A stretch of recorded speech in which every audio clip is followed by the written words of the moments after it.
Parliament's now put in place.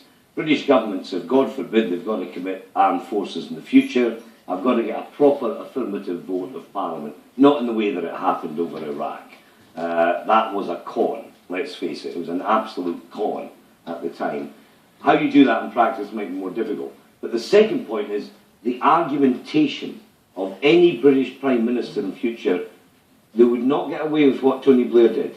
He never answered the question that I raised for months, which was, and it comes back to what the gentleman said about the absence of the second resolution. If the Americans went in without a second resolution, were there circumstances in which his government wouldn't go in with them?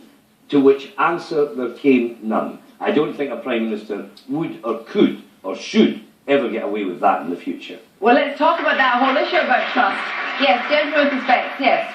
The problem with being ignored was that it seemed to set a precedent that us as a society couldn't have a say on how we were representing ourselves on a world stage. And as we become increasingly more kind of world aware and citizens of the world, people want to be able to go out and say, look, we are a country that's putting ourselves out there.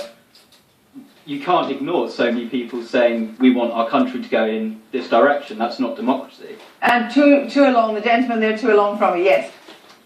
Yes, I was actually thinking like 10 years from now, 10 years then, as your topic is, what have we learned? Is there a prototype to a certain extent to say we have learned the way forward? I mean, we went into Libya. What have we learned actually? That is the key question I'd like to ask. Well, Michael Monpergo, what do you think this has taught us about the kind of society we are?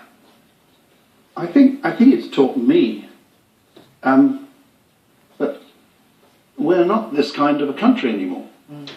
My feeling about us now, I suppose, is represented, and I know this isn't a picture, by the kind of show we put on just before the Olympics.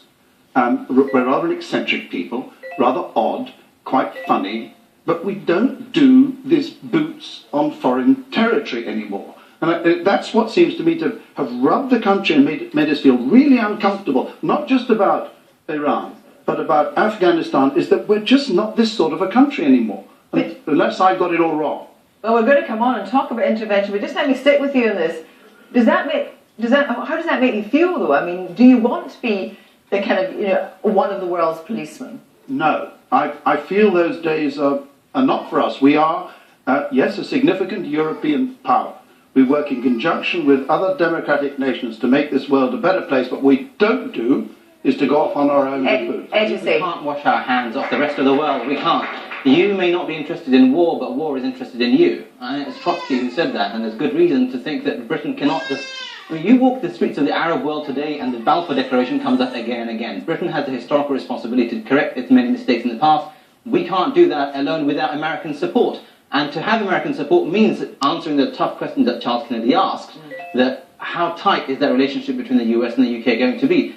If the UK is not going to be close to the US, is it Russia, is it China, or is it someone else? The UK on its own cannot sustain the global responsibilities that we face all in an interdependent world. Well, let's go on and talk about that, because the world is a very different place now. The Middle East has been convulsed by the Arab Spring.